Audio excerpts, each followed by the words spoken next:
नमस्कार, capital TV Uttar Pradesh देख रहे हैं आप और मैं हूं आपके साथ शिवानी रतूड़ी। अब नहीं चलेगा अफसरशाही का रौब और ना ही पद का गुरूर। यूपी में योगी सरकार ने साफ कर दिया है कि अगर कोई अधिकारी लापरवाही करेगा, भ्रष्टाचार में लिप्त होगा या जनता के साथ अन्याय करेगा तो उस पर चलेगा सख्त मुकदमा और गिरेगी सरकार की गाज। जी हाँ, चाहे वो कितनी भी ऊंची कुर्सी पर क्यों ना बैठा हो। अब ना सिफारिश चलेगी न समझौता। सरकार का शिकंजा कस चुका है और हर बार गुनहगार को अफसर को जवाब देना ही होगा।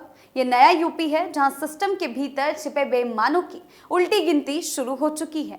क्या कुछ हुआ है एक्शन के तहत, आइए जानते हैं विस्तार से। करप्शन पर योगी की सीधी चोट। उत्तर प्रदेश की योगी आदित्यनाथ सरकार लगातार उस नीतिगत दिशा में बढ़ रही है जिसमें प्रशासन को साफ सुथरा, जवाबदेह और पारदर्शी बनाना प्रमुख लक्ष्य है। इसी सिलसिले में हाल ही में एक और बड़ी कार्रवाई सामने आई है जिसने राज्य कर विभाग के गलियारों में हलचल मचा दी है। बरेली में पंजीकृत एक फर्म कन्हैया एंटरप्राइजेस को गलत तरीके से इनपुट टैक्स क्रेडिट का लाभ दिलाने में भूमिका निभाने के आरोप में तत्कालीन सहायक आयुक्त श्रद्धा कुमारी को निलंबित कर दिया गया है। ये कार्रवाई केवल एक अधिकारी तक सीमित नहीं है, बल्कि इसके जरिए सरकार ने ये साफ कर दिया है कि प्रशासनिक लापरवाही या भ्रष्टाचार के लिए अब कोई जगह नहीं बची है।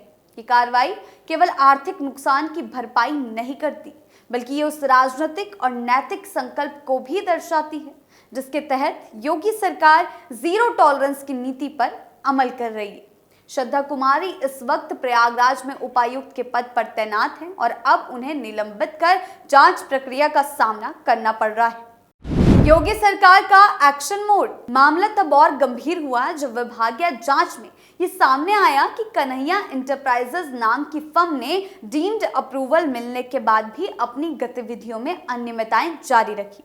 फील्ड विजिट रिपोर्ट में ये साफ स्पष्ट सिफारिश की गई थी कि फर्म का पंजीकरण निरस्त किया जाना चाहिए, लेकिन इसके बावजूद पंजीकरण रद्द नहीं किया गया। ये एक चूक साधारण नहीं मानी जा सकती है क्योंकि इसके परिणाम स्वरूप उक्त फर्म ने लगभग 1.78 करोड़ रुपए का टैक्स इनपुट टैक्स क्रेडिट के जरिए सेट ऑफ कर दिया। जी हाँ, जिससे राज्य सरकार को सीधा राजस्व घाटा हुआ। ये लापरवाही न केवल विभागीय नियमों का उल्लंघन है, बल्कि ये राज्य के आर्थिक संसाधनों के दुरुपयोग का भी उदाहरण है।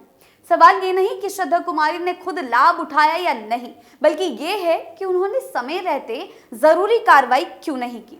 ऐसी चूक प्रशासनिक तंत्र की विश्वसनीयता को कमजोर करती है और आम जनता के मन में ये भाव पैदा करती है कि सिस्टम केवल आम आदमी पर सख्त है, लेकिन खुद के लोगों को बचाने का प्रयास करता है। ऐसे में ये कार्रवाई योगी सरकार की उस प्रतिबद्धता की पुष्टि करती है जिसमें अधिकारियों की जवाबदेही को सर्वोपरि माना गया है। ये पहली बार नहीं है जब योगी सरकार ने भ्रष्टाचार या लापरवाही के मामले में कड़े कदम उठाए हैं। इससे पहले रायबरेली में सहायक आयुक्त रितेश कुमार बनवाल और उपायुक्त मनीष कुमार को भी निलंबित किया गया था।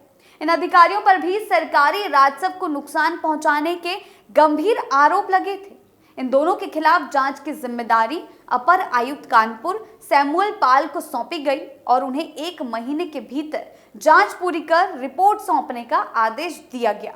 निलंबन के दौरान इन्हें बांदा के संयुक्त आयुक्त कार्यालय से संबद्ध किया गया। जी हाँ, ये सिलसिला यही नहीं रुका। विभागीय स्तर पर एक और बड़ी कार्रवाई उस समय सामने आई जब तत्कालीन संयुक्त आयुक्त देवेंद्र सिंह के खिलाफ भी विभागीय जांच बिठाई गई।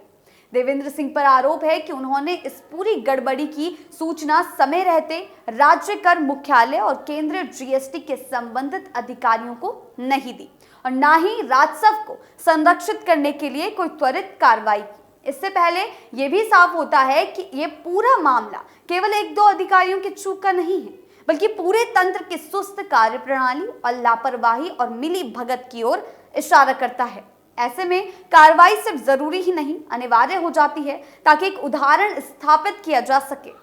अधिकारियों पर गिरी गाज। इन कार्रवाइयों के पीछे योगी सरकार का उद्देश्य केवल दोषियों को सजा देना नहीं है, बल्कि ये भी सुनिश्चित करना है कि भविष्य में कोई भी अधिकारी, चाहे वो कितने भी ऊंचे पद पर क्यों ना हो, नियमों की अनदेखी ना करे। पिछले कुछ वर्षों में राज्य कर विभाग में आईटीसी घोटाले, फर्जी पंजीकरण और बोगस बिलिंग के कई मामले सामने आए हैं, जिनमें करोड़ों का राजस्व नुकसान हुआ है। सरकार ये भली भांति जानती है कि टैक्स का ये पैसा सीधे तौर पर राज्य के विकास योजनाओं, कल्याणकारी स्कीमों और बुनियादी सुविधाओं में इस्तेमाल होता है। ऐसे में जब कोई अधिकारी अपने पद का दुरुपयोग कर टैक्स चोरों को फायदा पहुंचाता है या उनकी अनदेखी करता है, तो ये केवल भ्रष्टाचार में शामिल नहीं होता, बल्कि प्रदेश की जनता से भी एक धोखा होता है। और यही कारण है कि योगी आदित्यनाथ बार बार इस बात को दोहराते हैं कि चाहे कोई कितना भी बड़ा अधिकारी हो, कितनी भी बड़ी कुर्सी पर क्यों ना हो, अगर वो भ्रष्टाचार में लिप्त पाया जाता है या लापरवाही करता है तो उस पर कार्रवाई निश्चित है। इस मामले में विशेष ध्यान देने वाली बात यह है कि केवल दोष तय होने के बाद ही नहीं, बल्कि संदेह के आधार पर भी योगी सरकार ने समय रहते अधिकारियों को निलंबित कर दिया, जांच बिठाई गई ताकि जांच और भी ज्यादा निष्पक्ष और निर्बाध रूप से चल सके। यही नहीं, हाल के महीनों में कई ऐसे उदाहरण सामने आए हैं जब योगी सरकार ने अफसरों के खिलाफ न केवल निलंबन बल्कि एफआईआर और विभागीय कार्रवाई तक का आदेश दिया है। चाहे वो राजस्व विभाग हो, गृह विभाग हो, शिक्षा या स्वास्थ्य हो, सभी जगह पारदर्शिता और जवाबदेही को बढ़ावा देने के प्रयास साफ रूप से दिखाई दे रहे हैं। इससे जनता के बीच ये संदेश जा रहा है कि अब शासन का रवैया बदल रहा है और सत्ता अब केवल आम नागरिकों को ही नहीं, बल्कि खुद अपने तंत्र को भी जवाबदेह बना रही है। यदि इस पूरा घटना को देखा जाए तो ये स्पष्ट होता है कि योगी सरकार अब केवल सतह पर सफाई नहीं कर रही, बल्कि सिस्टम के भीतर बैठी उस गंदगी को भी बाहर निकालने का प्रयास कर रही है जो वर्षों से जड़ें जमा चुकी है। एक और दिलचस्प पहलू यह है कि इस तरह की कार्रवाइयों का मनोवैज्ञानिक असर केवल राज्य कर विभाग तक सीमित नहीं रहता, बल्कि ये संदेश अन्य विभागों तक भी जाता है। जब एक उपायुक्त या संयुक्त आयुक्त स्तर का अधिकारी निलंबित होता है तो बाकी अधिकारियों को भी ये एहसास होता है कि उन्हें अब केवल पद की गरिमा से नहीं, बल्कि अपने कार्यों की गुणवत्ता से पहचाना जाएगा। इससे सरकारी सिस्टम में कार्य संस्कृति बदलने की उम्मीद की जा सकती है। लेकिन ये तभी संभव है जब ये अभियान केवल नाम मात्र का ना रहे, बल्कि इसे सुसंगठित ढंग से चलाया जाए और अधिकारियों की ट्रेनिंग, ऑडिट प्रणाली और आंतरिक निगरानी व्यवस्था को भी मजबूत किया जाए। कहा यही जा सकता है लास्ट में कि यह मामला केवल 1.78 करोड़ रुपए की टैक्स हेराफेरी या एक अधिकारी के निलंबन का नहीं है, बल्कि उस बड़ी तस्वीर का हिस्सा है जिसे योगी सरकार सुशासन के रूप में पेश कर रही है। अगर ये रफ्तार और पारदर्शिता बनी रही तो आने वाले समय में उत्तर प्रदेश एक ऐसा राज्य बन सकता है जहां प्रशासनिक जवाबदेही सिर्फ शब्दों में नहीं, व्यवहार में भी नजर आए। अब देखने वाली बात यह होगी कि जांच पूरी होने के बाद दोषियों को क्या सजा दी जाती है और क्या ये कदम आने वाले समय में भ्रष्टाचार और लापरवाही के खिलाफ एक मिसाल बन पाता है या नहीं। लेकिन फिलहाल इतना जरूर है कि योगी सरकार ने ये साबित कर दिया है कि कोई भी पद बड़ा नहीं होता, जिम्मेदारी सबसे बड़ी होती है और यदि उस जिम्मेदारी से कोई चूकेगा तो उस पर कार्रवाई निश्चित है।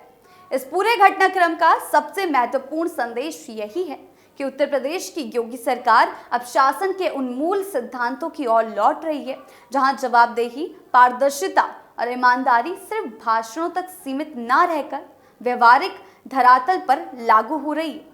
राज्य कर विभाग जैसे तकनीकी और जटिल क्षेत्र में भ्रष्टाचार और लापरवाही पर सीधी कार्रवाई ये दिखाती है कि सरकार अब अपने ही सिस्टम की खामियों को स्वीकार कर उन्हें सुधारने की हिम्मत दिखा रही है। श्रद्धा कुमारी, रितेश बर्णवाल, मनीष कुमार या देवेंद्र सिंह जैसे उच्च पदस्थ अधिकारी अगर नियमों की अनदेखी करते हैं तो उन्हें भी किसी आम कर्मचारी की तरह जवाब देना होगा। और यही वो संदेश है जो जनता को भरोसा देता है और अधिकारियों को सावधान करता है।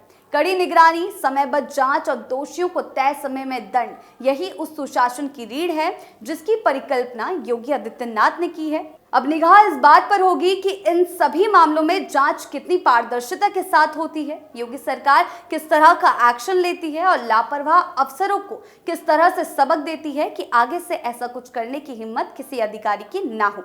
आपकी इस बारे में क्या राय है, हमें कमेंट सेक्शन में जरूर बताएं। नमस्कार।